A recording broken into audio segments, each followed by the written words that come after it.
All right, we're joined today by Mrs. Monkey Fab. Say hello, Miss Monkey Fab. Hi. So we're going to be doing the welding video, and yeah, I'll be cool because she's cooler than me, so it's got to be good, right? You laughing at me? You are so sweet. Oh, okay. So yeah, let's talk about what we're going to do today. Hey everybody, this is Mike with Monkey Fab. Thanks for dropping in, checking out the video. I'm sorry this has been long coming, but I hope it's been worth the wait, because what I did is I realized that the pictures were subpar. So I wanted to give you guys the best quality stuff, and I just had to scrap a little and save a little to pick up a 4K camera so I could get the best quality that's possible for you guys. And so that's why it's taken a little longer than I would have liked to get this video out here. But man, my mind is packed with cool videos that I want to make for you guys. So this will be, I think, the 7th, maybe? I don't know. I forgot.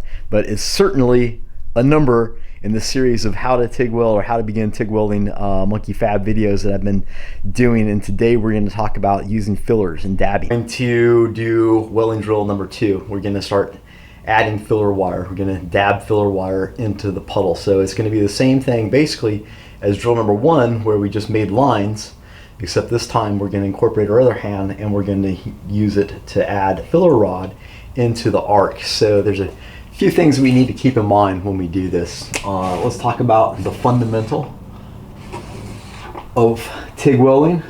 So we'll make this little TIG cup torch thingy, and we got tungsten, okay, and this. So we got the arc, we got the puddle, and that's a U, I promise you it's a U, and we got the filler. So one easy way to keep this in mind, and it helped kind of clarify it to me, I kind of caught this listening to a podcast from Welding Tips and Tricks, and either Roy or Jonathan.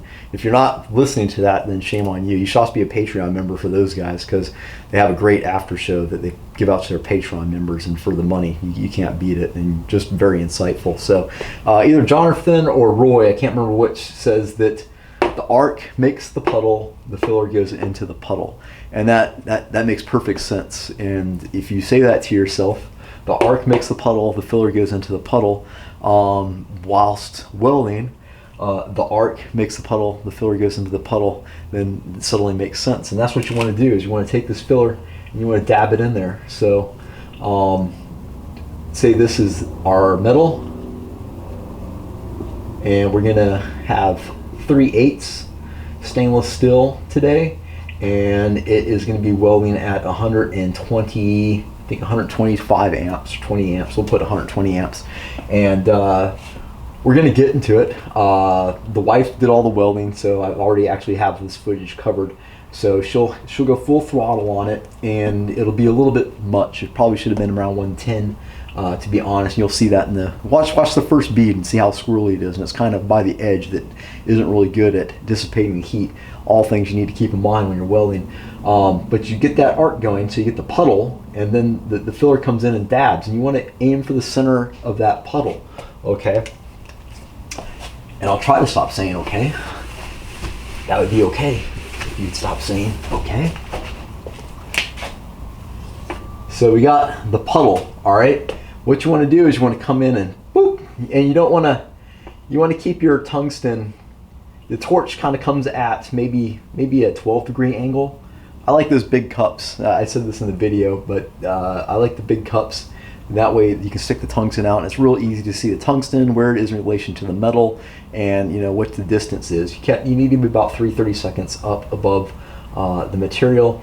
And when you dab, you want to get in there. You don't want your tungsten to go, I'm sorry, I keep saying tungsten when I mean filler.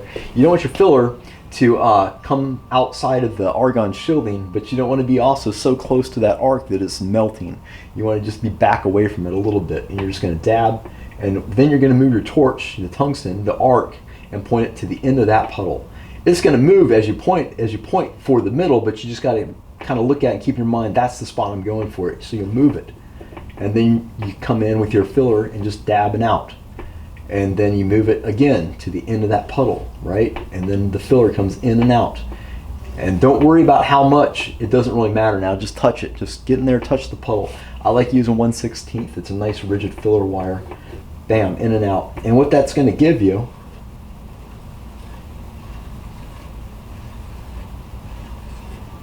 is what you're looking for. It's that stack of dimes look. That's how you achieve that look. You're gonna keep the consistency, the width of the bead consistent with the foot pedal, how much heat you put into the part or don't put in the part. You can also create that heat by moving slowly, which isn't a good idea, especially on stainless steel. Or you can make it less heat by moving faster and you know, dabbing faster too, because of course that's gonna, one is kind of follows the other one. So that's what we're gonna do today.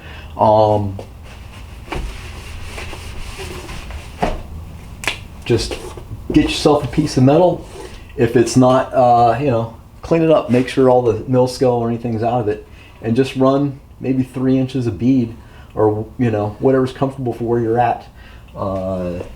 That's going to help develop the fundamentals of how to feed the filler wire. Sorry I'm on a lot, but I'm trying to get a lot of information out to you guys. There's a lot to cover with this. So it's important to keep in mind your torch height, and where you're lined up with your arms. Also, your arms need to move. What I like to do is rest this part of my arm on my table, and that gives me a little bit of dexterity and control in my hands where they're comfortable. The ABCs of welding, I've already said it before, always be comfortable. So whenever you're learning something for the first time, the physiology behind that is it occurs on your left side of your brain. Pretty sure about that. And anytime you're doing something like, you know, learning football, you know, you're doing drills over and over and over again, and then when you're out in the field and the coach yells, you know, do this drill, you guys just run it. You don't have to think about it because you did it 100 times already in practice. You're doing wrestling, you know, you're practicing the single leg or the double leg takedown, right, like a million times, and you know, you're out there on the mat, you're kind of freaked out, you know, you're a kid, you don't know what to do, and you know, you hear the coach yell shoot, and you just automatically drop down that knee, shoot forward, and scoop the guy up, right? Because it's ingrained, it's already been moved over. It's why us in the Army, we spend 2 weeks in the airborne school just falling down because we want to get real good at falling. If you write, remember when you were a kid and you're writing for the first time your ABCs, that was very difficult. That's exactly what this is you have to put the time in to develop that. When I first started welding, it was horrible. I'd hold the filler wire like this and I just kind of dab it. I had no ability to move it. I would just run out of filler wire until I burnt my fingers, and then I'd stop, and I just practiced and practiced this hand thing. Now I don't even think about it. I just see the arc, the puddle, and my brain just kind of says I need filler, I need more filler or less filler. So that's something I think it helps to know that. So when you're doing it, it kind of encourages you, like, this is, I'm having a hard time. This isn't easy. It doesn't look like in the videos, you know, where everybody's making it look so easy. Most of those people in those videos really put some time into it. So just keep that in mind, and that you're gonna have to put your time into it. The other thing is, when you're running this, I want you to pay attention to what you're doing, because a lot of what you learn in welding is visual, and it's paying attention to the details. So when you're running that bead, watch, you know, how fast am I in and out? How much filler wire am I giving it? Do I need to lift the pedal? What happens if I do lift the pedal? Adjust your temperature settings, just like we did on drill number 1. Maybe set it, you know, if you need 100 amps, maybe set it for 120 amps and use your foot to try to get that same bead width consistency. Use a measure, maybe find a bolt or something that you said, I want to make this, you know, my standard. I want to try to do this every time. If you can do that every time on different heat settings, and also fill the plate, you know, how hot is it getting? How does the bead start reacting when it's almost too hot to touch the plate? That stuff you can catalog in your mind and recall that, you know, in the future. So when you're going to make that tack weld on, you know, 16 gauge stainless steel, and suddenly it starts going the wrong way, you know what to do. You know how to get in there, you know how to push filler, you know how to react, because you're paying attention and you're kind of making that catalog in your mind of this is what happens when we weld. I think all that's important and good advice. So hopefully I'm making sense, and hopefully you guys are understanding what it is I'm trying to say. Okay, so we're lighting up. Notice we're by the edge, and you're gonna see it get kind of squirrely a little bit at first. Also, it's easy to put a little bit too much heat in or on the corner. It just doesn't absorb well because there's a little less mass by it. But it's a first bead, and since the last video we made, which was making the lines and the dots, and you're all going to find out if this is your first beads that it's kind of more difficult than making lines and dots. But she does real well. She knocks the ring rust off really quick here. But let's look at the fundamentals. Look at the torch angle. Look at the height, about 3/32 of an inch above. And then it's move half the puddle, dab, move half the puddle, dab, move half, dab. And she gets a little bound up here. And that happens just because you're not comfortable. You're not used to these motions. Yeah, she's kind of like stuck in one spot, dab 3 times. But that's going to happen. So it's good for you to kind of see somebody that's learning as well, I think, other than just somebody that's been doing this for decades. That way you can get a true appreciation, for what it's going to look like when you're under the hood. So again, we got the torch angle. I like these cups because it's real easy to keep these the filler shielded, and it's also really easy to see your bead. You can see how clear this bead is. That's what it should look like for you when you're under the hood. And just move, dab, move, dab, move, dab. Shoot for the center of the puddle. That was brilliant. So she's a quick learner. Not everybody is. It took me months probably to get to where I could just do beads on a plate like this. So, for everybody it's going to be a little bit different, and just something to keep in mind. Light up here. Get the puddle going, dab and move. Just look at that. Look at the distance. The dab, move, dab, move, dab, move. And that's going to be important to be able to do this well and have that memory down to how to move, push that filler in. Because if we can't do that, then we can't stick 2 pieces of metal together well. And if we can't control the puddle, we can't do that either. So anyway, just stay focused on here. I'm going to give you the audio of just the welding sound.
All right, and here is the not behind the hood picture of what we got going on. Can I get a nice picture?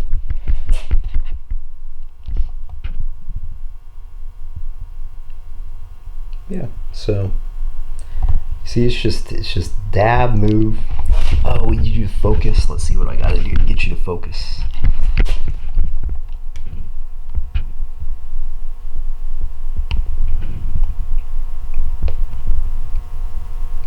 Yeah, So you can see here where it's dab, move, dab, move, dab, move. And you just see like right there, I'm just doing exactly what, or the wife is doing exactly what I told you guys to do. She's just dabbing, moving half the distance, dabbing, moving half the distance, and moving to the end of that puddle. So it's just dab for the center, move to the end of the puddle, dab for the center, move to the end. It's just a constant motion. And you can control those widths. You see how some of them are a little bit wide. What happened was it started, the metal started heating up, so that it started fanning out the puddle. So then you just had to kind of back off the heat with the pedal right here, or just move a little faster. So it's always one or the other. So that's the drill. That's drill number 2. And I think we'll do a real quick run on aluminum on both of these drills, and then we'll get into some functional stuff. So I appreciate you the setup. What was the setup for this? So the setup was the good old number 12 GLS cup, and it was set at 25 CFH.